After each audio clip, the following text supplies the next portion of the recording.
All right, you guys, we are here today with Kristina Kane. Kristina is an actress and the host of the podcast Dirty Daytini. And I'm so excited for this conversation, Christina. I feel like there is so much for us to talk about and so many nuances of dating and your stories that I just can't wait to dive into. So, welcome to Seeing Other People. I'm very excited to be here and I'm ready to talk your ear off. Amazing. Tell us a little bit about yourself. Where do you live? How old are you? What's going on in your dating life? So, I live in Los Angeles and I'm 28 years old and my dating life is pretty non-existent. I was in a relationship 5 years ago, and ever since I've gotten out of that relationship, my priorities have kinda just shifted. Before entering that relationship, I was kind of like a serial dater. Like, any first date that people asked me to go on, I would go on, and in that time in my life, it was fun because, you're going to dinner, you're meeting new people, you're having good conversation. Even if nothing comes of it, maybe you made a friend or you heard just a good story and it added to your life. But now I'm kind of in a different spot because I'm just so focused on me, myself, and I that I don't want to go on a first date just for the hell of it. I want to go on a date because, oh, I met this guy. I really see interest, similarities, and feel that there could be something compatible there. But with that being my mindset, it's still not really working out too great. Well, you are in good company because the majority of the people listening are in the same boat as you. Um, so I'm excited to get into that. What led you to start Dirty Daytini? So I started that. I mean, that podcast is like long overdue. I started it because just for many, many years, my friends would come to me about dating issues, relationship issues, their sex life dying down, and it's like still very early into the relationship. So I was always giving guy friends, girlfriends advice, family members. But then also I noticed that, like, even if I was at a dinner event and I was seated next to a complete stranger, guy or girl, that they just like kind of totally opened up to me and like no filter was just like, so I'm seeing this girl or I'm seeing this guy. And I love people like having no filter and just feeling comfortable to do that with me because also I'm like super non-judgmental. You could say the most like out of pocket thing and like I wouldn't be like gasp. So just because like people always came to me for dating advice and I keep it very blunt, I keep it very real. No matter how much I love you and you're my best friend, at the end of the day, even if it hurts your feelings, like I'm going to give it to you straight. Yeah. You're the type of friend that everybody needs in their back pocket. I definitely have struggled with that with friends and with listeners asking for advice where like I want to be there and support you. I don't necessarily want to tell you what I see because I don't want it to hurt you. But as I've gotten older and the more I've done this, I've realized like, no, what people need to hear is what I see because there were so many times where I was so caught up in my dating situations and my relationship situations where I was so blind to these obvious problems and I thought I was happy when I was so depressed. Hmm. And so I feel like people do need that friend, that person to go to where they know like they're going to give it to me straight. And like Yeah. I can confide in them and they're there to listen, but they're also there to like help tell me what I need to hear. Totally. Like it may like I'm super blunt, I'm super outspoken. It may, come off a little bit harsh, but I mean at the end of the day, that's why people pay to go to therapy. You're going to Yeah. therapy because whether you have an issue with your mom, whether you have an issue with your boyfriend, you're going because you're getting an unbiased opinion. This therapist does not care about your mom's feelings or your feelings. So they can see things from an outside perspective. Luckily, I'm just able to still see things from an outside perspective, no matter how much I care about you. But it's all coming from a loving place and me just wanting the best for you and you to kind of just open up your eyes to the situation for what it really is instead of like the fantasy you have it for in your mind. Absolutely. Have you learned about yourself since starting the podcast? Yeah, I'm always looking for inspiration everywhere, whether it be a friend that comes to me or whether I'm at a dinner table with 12 people and I don't really know anyone, but I overhear someone talking because everyone's always talking about dating, relationships, Yeah. hookups, all of it. So I feel like I definitely knew myself well going into the podcast, and I know what I want. I know what I'm looking for. I know who I am and what I stand for. And I think being single for so long has given me the opportunity to really just be okay with being by myself and explore myself deeper. But I mean, since like starting the podcast and covering some topics, there's definitely been nuances where I'm like, okay, like maybe I did that at one point in my life. But I think because I have been there and overcame it, now I know like the signs to look out for and like what to be aware of in the situation early on. Yeah. What are some of those things? I would say so I've never so well, I haven't really covered an episode on this one yet, but I need to because my friend's kind of in a situation like this and I was. So I would say dating a narcissist, and being really aware of that. In the beginning, this was years and years and years ago, but I met this guy and we saw each other on and off for 3 years. We never had a label or like a title, but then it was like he didn't want me seeing other people, but if he did, he would let me know. So like that right there is like totally hypocritical. And Yep. then but if I did do so, but then like he was acting as if we were in a relationship, and I didn't see like all these signs. So like in the beginning of the relationship, like he was great. Like he did all the right things, said all the right things. And also, I was in a very vulnerable place in my life because this is many, many years ago. So I was more like, I was kind of like an easy target because I was more weak and like hasn't really figured myself out yet. Yeah, more trusting and willing to follow someone's lead. Absolutely, because like I didn't really know who I was and I was still figuring out myself. So I was very like gullible and receptive to these things. And then as the relationship went on, it's like he just kind of became a little bit of a different person. There'd be times that like I didn't hear from him for like a week. And going through the course of this relationship, I was like, wow, it was like so good in the beginning and he was this great person and what did I do? How do I get it back to what it was when we first started? But what I've learned after getting out of that relationship, going to therapy, and also just researching more about it myself is that like that person is never who they were. It's like this Mhm. mask and this facade they wear to capture their victims. And then once they know they have you and that you're really invested in the relationship, then the mask kind of comes off. So I've been in that myself where you're just constantly spinning in your head where you're like, how do I get it back to that? How do I get it back to what it was? And I have friends that have come to me that are like, he was so great. And now he's kind of starting to, act like this or gaslight me or flip the situation on me when it's not about me. And now I'm aware and able to like kind of shed light on other people's situations as well because I've been through it. I know the signs now to look out for. I know how your mind and your heart can get so like like intertwined in it that you can't really tell the difference between the two.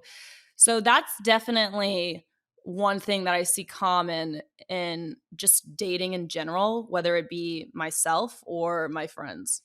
Yeah, that's something we're very similar. I was in a very, very, very identical situation to you, and it is so hard when you know, like, oh, well, somebody is able to behave the way I deserve or treat me the way I deserve, and this person did do all the right things and did make me feel safe and secure, and now I don't know what's happening, but I know they're capable of it. I know that they can be the person that they want to be for me, that I want them to be. And we hold on to this idea of a person, Mhm. even when every single thing they're doing, every single thing they're saying, every single thing that we're feeling is telling us otherwise. But Yeah. we're so invested in, like, well, we're already in this deep, or, well, we've already gone through XYZ phases of relationship together, or we know each other so well. I can't imagine not being with this person. And I know that they can do what they did. I know we can get there. We just have to figure out a way back." And Yeah. that's not that's just not it. And you should never be questioning, "Well, what did I do wrong to make this change happen?" Or "How do I get somebody to go back to the way they were?" You can't question that, because if you're feeling that, there's so many issues that you, instead of questioning, "How do I get back to what it was?" you should be thinking about, "Okay, you know what? This all feels really off, and maybe this Yeah. isn't the right situation." And I also think that in situations like that, if you're going in your mind and you're saying, "What did I do wrong? How do I get this relationship back? How do I get it back to what it was?" That right there is a sign, because it shouldn't be "How do I?" It should be "How do we?" We Yep, Yeah. takes 2. It takes 2 to build a strong relationship, it takes 2 to work through a relationship issue together, and it takes 2 to let a relationship go. Yeah. It really does, even if it's one person kind of leading the way. At one point, like, you can choose to fight for it, but eventually you either have to fight together or you have to let go. And 1,000%. that's something that I faced, and I'm curious if you did too, where I let things go on for way too long, where, like, I couldn't end it. I never ended Mhm. a situation. Like, I always waited for them to break up with me, to the point where I had a guy who was my boyfriend. When he broke up with me, he said, "I'm actually surprised that you hadn't broken up with me already, because I've been treating you so poorly." Yeah. Yeah, no, I definitely have a similar situation like that. So my last relationship, which was the one that was like 4.5 years ago, when we first met, we had so much in common. We were so invested in one another. We had so many similar interests. And I was like, this is great, because it's really hard to find somebody that you really feel you're compatible with. And then, I mean, we dated for like a year and a half, and then he broke up with me. And the first time, it was also very blindsiding. Like, I feel like if you're going to, and maybe that's because he was waiting to see if I would do it, but I feel like if you're going to break up with someone, like, you need to make it very clear. Like, don't be going on trips together, buying each other matching necklaces as gifts. And then, the very next day, it's like, this is over. Cause then it's like, Right. what? It's a culture shock. So, like, that did happen. And when that did happen, I was literally at the lowest of my lows. I got bronchitis. I lost 15 pounds in like a week. I was watching all of, like, my whole TikTok algorithm was like, how to get the guy back, all those sad quotes that you see. I was watching YouTube videos by like Matthew Hussey. Like, I was like down bad. And The I also Matthew put Hussey videos. we yeah, honestly, he helped me pretty much get through He's it. great. He He's really great. is great. I loved him. So I was like down so bad. And then, they always come back. So he came back and then wanted to get back into the relationship, but it just never felt the same. I wasn't holding on to any grudges or resentment towards him, but I think my body, like my subconscious, was not really letting me fully immerse myself back into the relationship for a second time, because it probably knew. Because we were together for like a year again, and then he broke up with me again the same exact way he did like beforehand. Like, you didn't see the signs coming and whatnot. And the second time he broke up with me, I mean, I literally just I didn't cry, I didn't look back, I just moved forward, because it's like, if you want to be in my life, you'll be in my life. And if you don't want to be in my life, I'm not going to beg, plead, negotiate, barter, like, for you to stay in my life.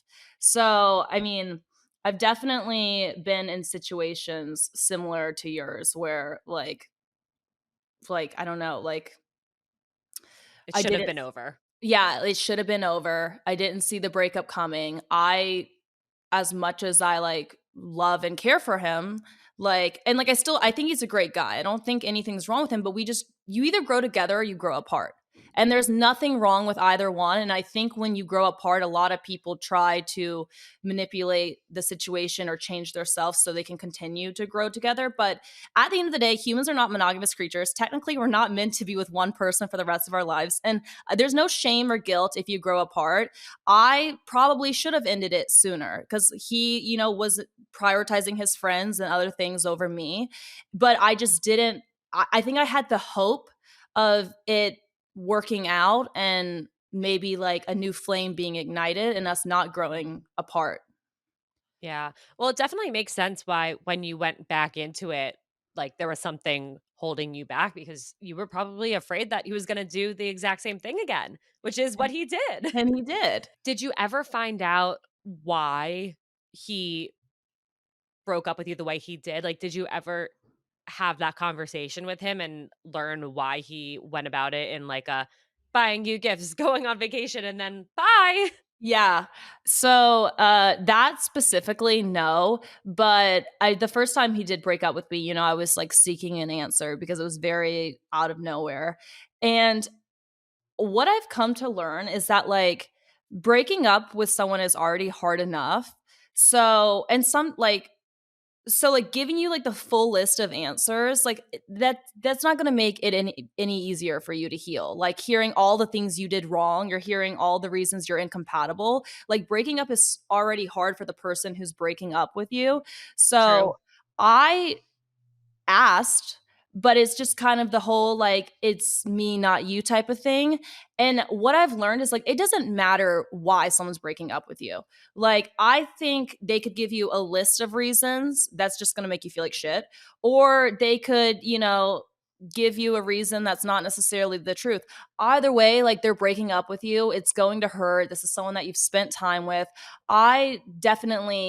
I think so many people try to focus on like why the person broke up with them. And I don't think that matters. If someone doesn't want to be in your life, they don't want to be there, let them go with open arms and just be okay with that.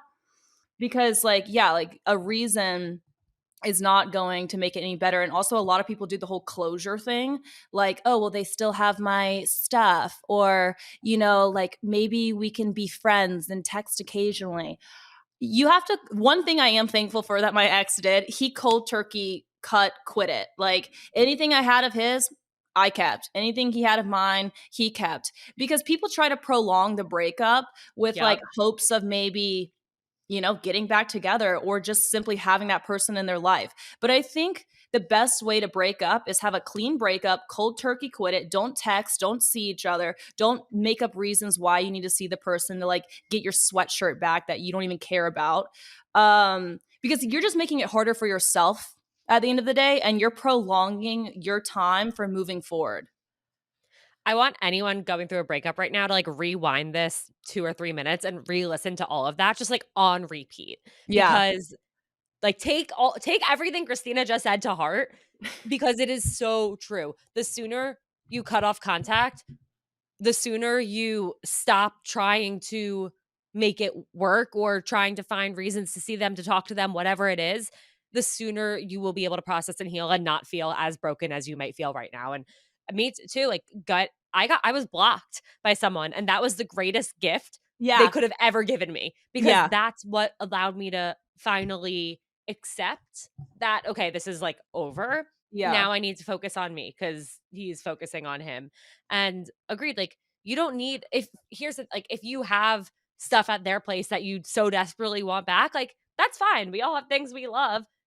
Have a friend reach out to them and deal Totally. with it. You do not need to be a part of that. There's no need because here's the reality, and I've seen this happen multiple times is okay, you see each other, what, you end up like sleeping together and Yeah. like you hit it like it's like, oh, like okay, we can like have this one night.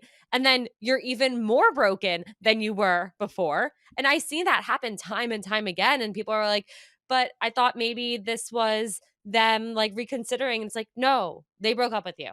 Mhm. And the sooner you accept that, the sooner you can start to heal. Yeah. No, I definitely think that it's important to like cut off a breakup, whether you broke up with them or whether they broke up with you, it doesn't matter. I don't think why it happened matters. I don't think closure exists. It's just people try to prolong situations with hope. At the end of the day, it's Mhm. hope. So yeah, cold turkey, quit it, move Yeah. forward, don't look backwards. If they wanted to be in your life, they'd be there. There's a reason they're not. So Yeah. And you can hold on to hope in a different way. Hold on to the hope that your person's still out there and it's going to be so much better. Like, even if right now you feel like this relationship was perfect and I'm never going to find someone this perfect, guess what? You are going to find somebody even better and mhm. more perfect for you who is Mhm. not going to break your heart. So, have that hope of like, wow, my person's still out there and I can't wait to meet them and fall in love with them because that's so cool that that is yet to happen. Yeah. Yeah. What has dating been like for you in LA? Oh god. Okay. So dating in Los Angeles, I feel like is really hard because, like I said, because I'm in a different part in my life. So I'm not just like serial swiping on apps. I'm not going out on every possible first date because, I really only want to go on a date with someone if I do see that this is someone that I could see myself being with.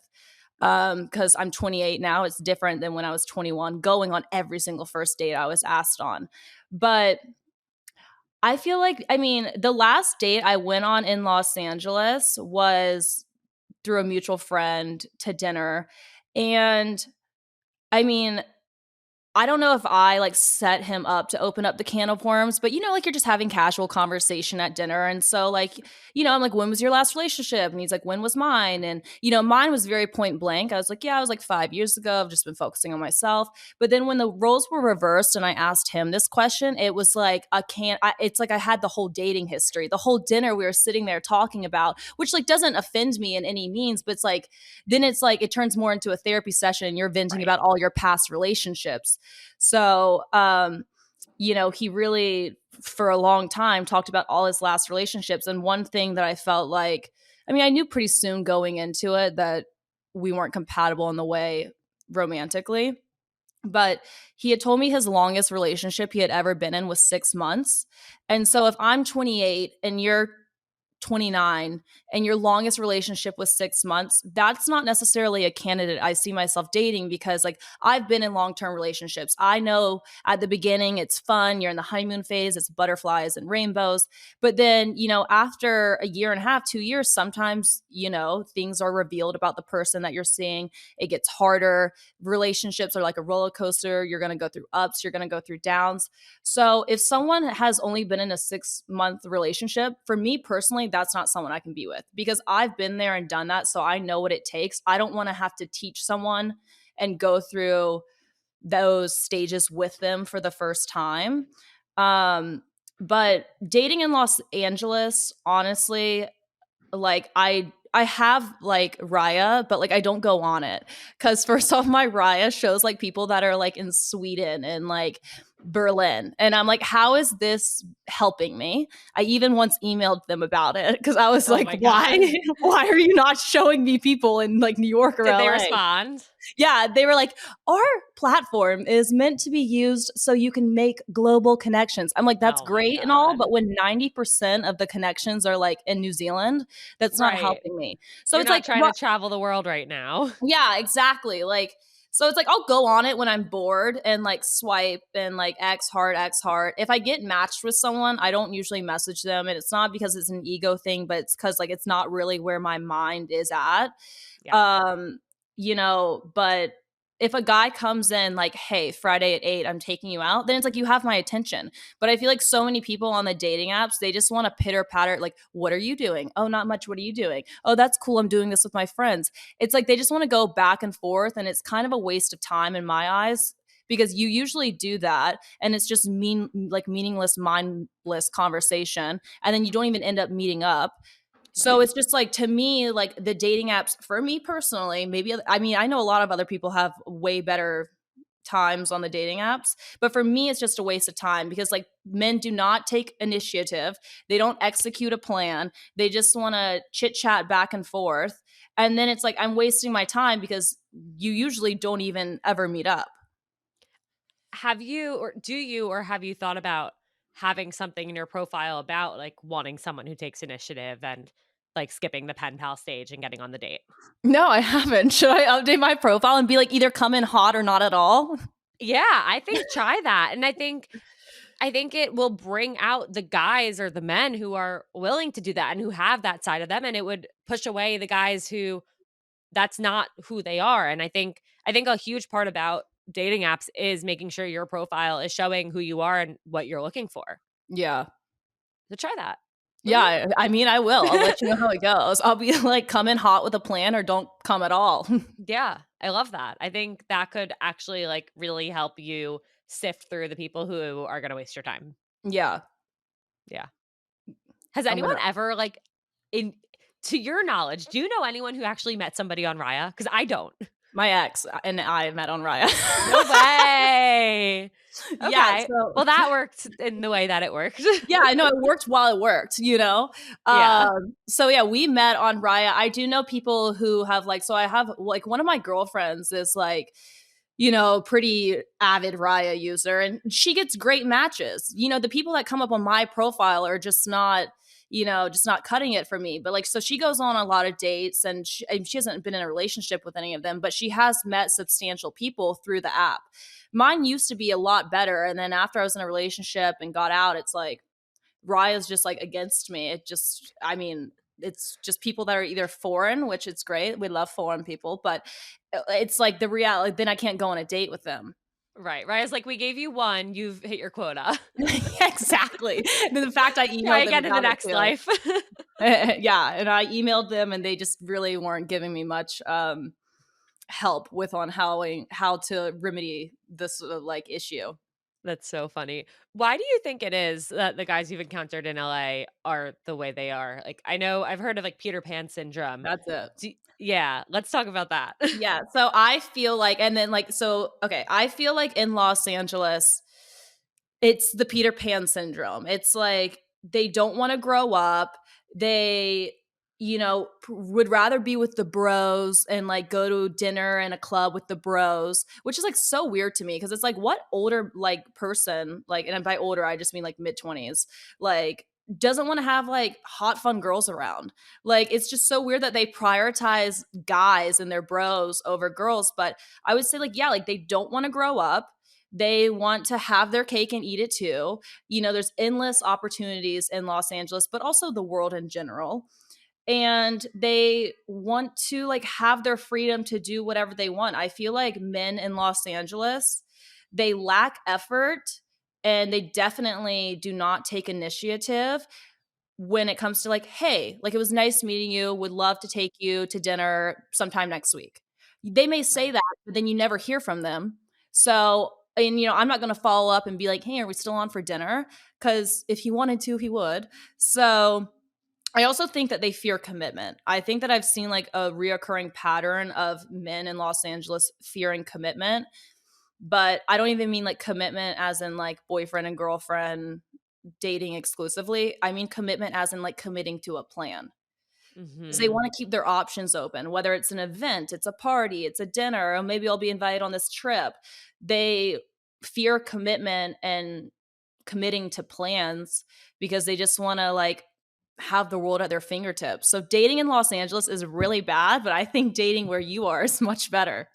It's funny because I think if you ask any single girl dating in New York, they would, say the opposite, and they They would just say gotta hang out with Kristina Kane. they would say everything that you just said about LA about New York. Really? Mhm. Every single time I'm in New like, I literally love New York, I need to live there, I will live there, but it's like every single time I'm in New York, so I was just there, like, a couple weeks ago, and I went on 2 dates, and these are people that I just met, but I don't know, it's like, we you know, we went to, my girlfriend invited me with some of her friends to Zero Bond, and it's like she was there with a guy, Amazing. so what?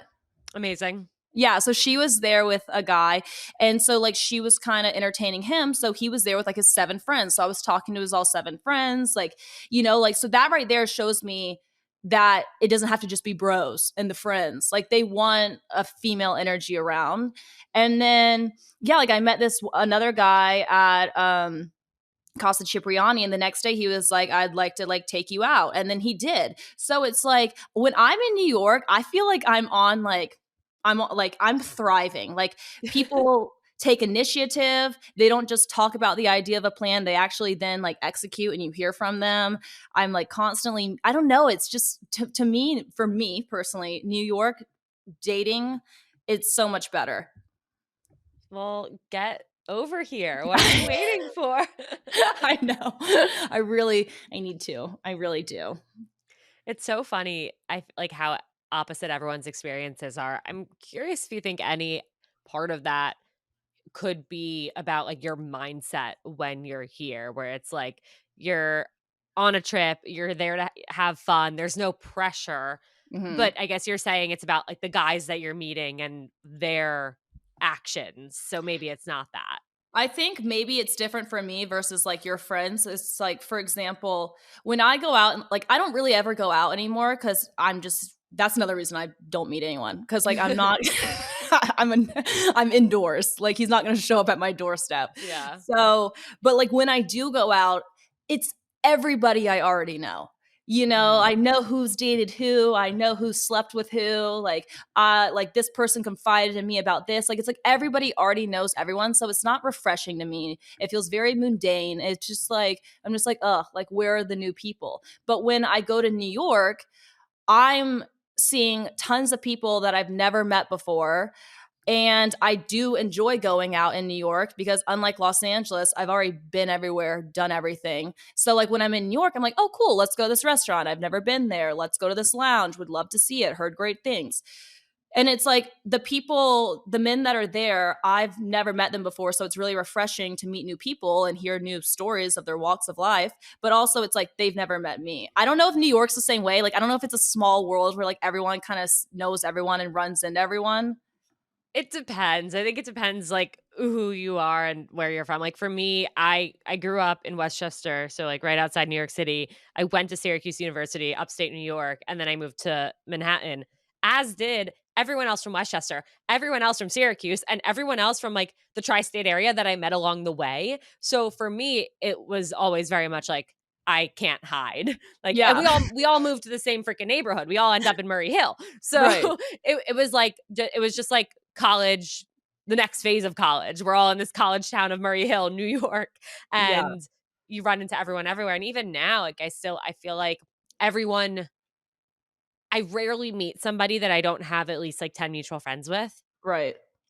And I think there are pros and cons to that. I think with dating, I appreciated that I when I met somebody on a dating app, I didn't feel like it was a complete stranger because I always knew somebody who knew them. And whether it was somebody that I could reach out to and be like, "Hey, should I go out with this person or are they a serial Yeah. killer?" They a Or it serial was killer. somebody or I just like saw familiar names come up. It added a sense of comfort that I'm not going on a date with a complete stranger. So in that sense, I did like it. But the number of times I met someone and then found out they were like a friend of a friend's ex and did this horrible thing or like had this happen in their past, it's like, okay, I'd like to explore somebody on my own. Totally. Yeah, so I guess, like, if you have lived there for a long time, then it's, like, the same circles kind of flock together, but it's, like, Yeah. me when I go it's probably, like, you know, anybody going to, like if someone goes to, like, Dallas, Texas, they're gonna be like, "Oh my god, the world is my oyster." But, you know, Right. people who've been in Dallas for 12 years are gonna be like, "No," you Or know, went because to a they UT school. They know everyone and everyone knows them. Yeah. exactly. So that's Yeah. probably why I feel like New York is, like, better because it's like no one knows me. I don't know anyone. I'm just like, Mhm. oh my God. Versus like Los Angeles, it's like, all righty, here we go. Yeah. I think you'll appreciate this. For a long time, I exclusively dated guys who worked in the entertainment industry. And whether that was in New York or I had some long distance New York, LA situations and relationships. But I really prided myself on the fact that I could go through a breakup or a situation would end and they would either already be in LA or in the next year they would move to LA. So Yeah. LA just became this place for me where all of my exes lived, and it was so freeing and amazing where I felt Yeah. like New York is mine and I don't have to run into them. But then What do every you time I feel went like to LA, was, I was terrified. yeah, like what do you feel like was like your thing with like guys in the entertainment industry?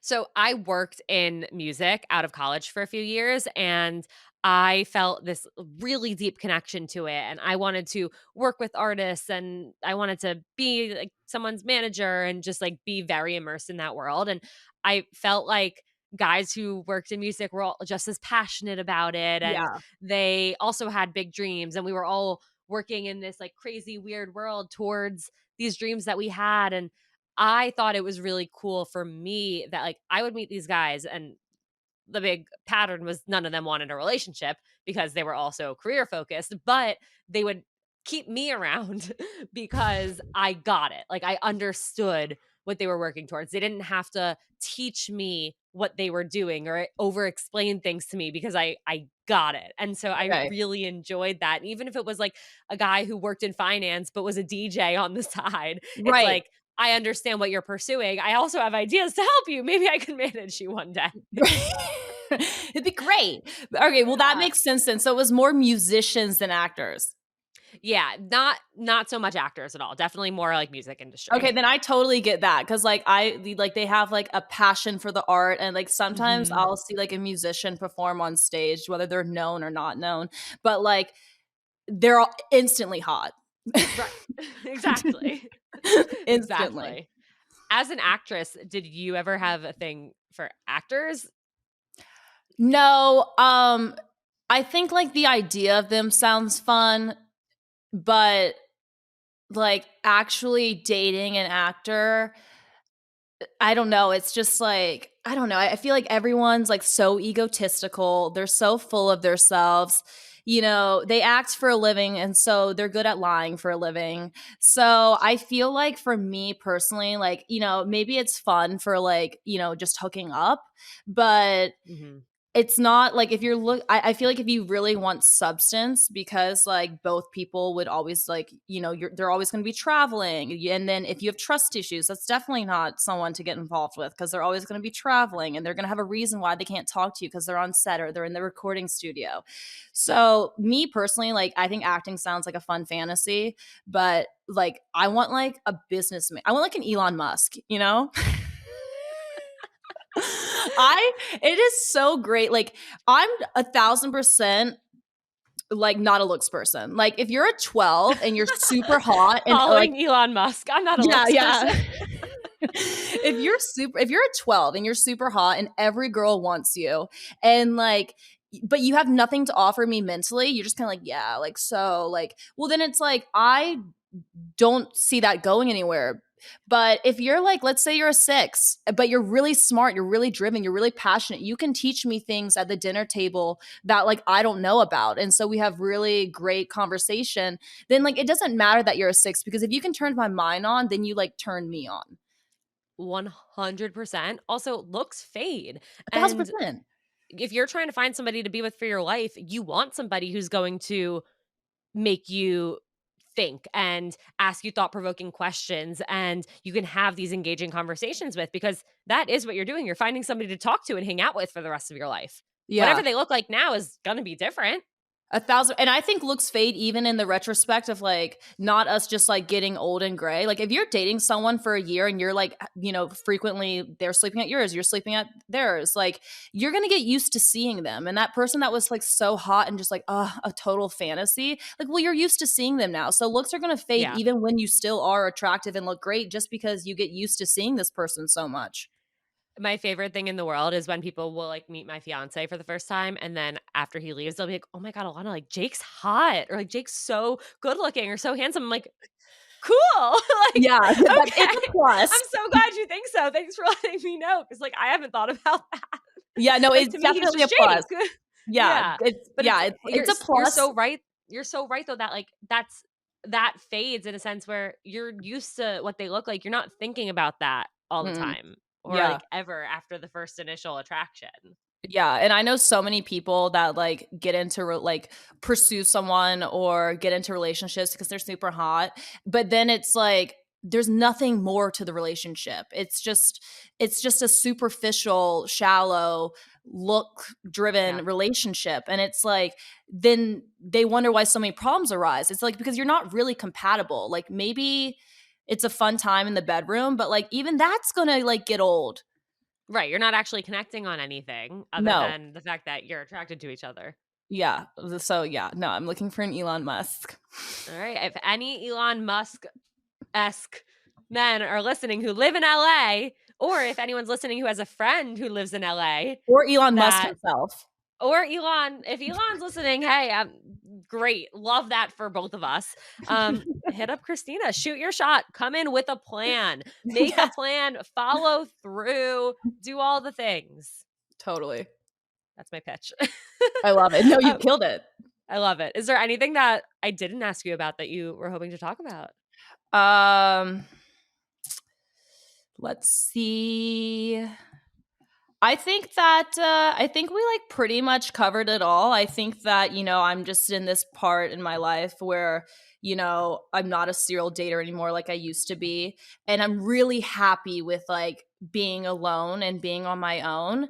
And I am okay that I've been single for 5 years because, I've been able to focus on myself and learn more about myself. So when the next relationship does come around, like I really know what I'm looking for. And that's why I stress like it's so important to like be okay with being by yourself before even Yeah. thinking of looking for someone else, because or else you get into the wrong relationships with the wrong people for the wrong reasons. So as of right now, dating life sucks unless I'm in New York, but I'm okay with that and it will come when it's meant to come. Yeah, absolutely. And I love everything you just said. And I think it's so true. And I'm glad you mentioned that because it's something that a lot of people need to hear. And I know, like, I struggled with my singlehood. I know so many of the Seeing Other People listeners so badly want to find their person that, we end up thinking we look down on at ourselves for being single. And Mm-mm. there's so much joy to be found in creating a life for yourself that you're proud of and that you love and learning about yourself. And so I love that you're here saying like you're happy with who you are as someone who's single and you're making the most of it. And I think that's something that everyone should work towards and really try and achieve because it's amazing to feel that way. Oh yeah. So that's It what really era is. I'm in right now. I love it. I love that. Okay. Well, before I let you go, I have one last question for you. What is the best piece of dating or relationship advice you've ever received or have to give? So it's a video.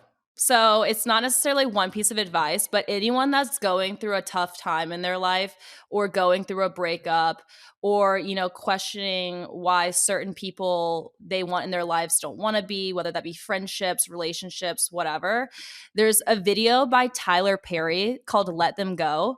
It is a phenomenal video. It's a part of a play, but he gives a full on monologue. And I share it with so many people. I listened to it myself a lot during my breakup. It really gives you the fire and like the ignition you need to like be okay with letting people come and go into your life. I love that. I'm gonna link that, and I can't wait to watch it. It's I can't believe I've never phenomenal. seen I feel like there's so many times where I needed to watch that and hear that, so thank you for sharing that. I can't wait to find You're it. going to love it. And if you Yay. don't, lie to me and tell me you loved it. I will love it. It will inspire the shit out of me. It'll help me get through things I haven't processed yet. Yeah, All there you all the go. things. It's gonna be great. Christina, thank you so, so much for being here. Where can everyone find you and Dirty Daytini and all the shout outs? On Instagram, my personal is at it's Kristina Kane with K's, and then Dirty Daytini is Dirty Day Daytini, and that is the same for TikTok. And Dirty Daytini is available on pretty much anywhere you get your podcast, but I feel like Spotify and Apple are the main go tos. For sure. I think that's like 99%. Like once a month I'll get an email from Google Play about the few hundred people that listened on Google Play and I'm like, "Who? Who are they?" So I actually saw that Google Play is going out of servicing. Oh, wow. Hot off Yeah, the presses, breaking news. you're Well, welcome. hopefully the Google players stick around and just move somewhere else. I 1,000%. value those few hundred listeners. I love you guys, but I Yes. just don't understand who uses Google Play. No, maybe Android users or something. It's possible. We learn something new every day. Christina, thank Mhm. you. Thanks for having me. I'll see you soon. Yay.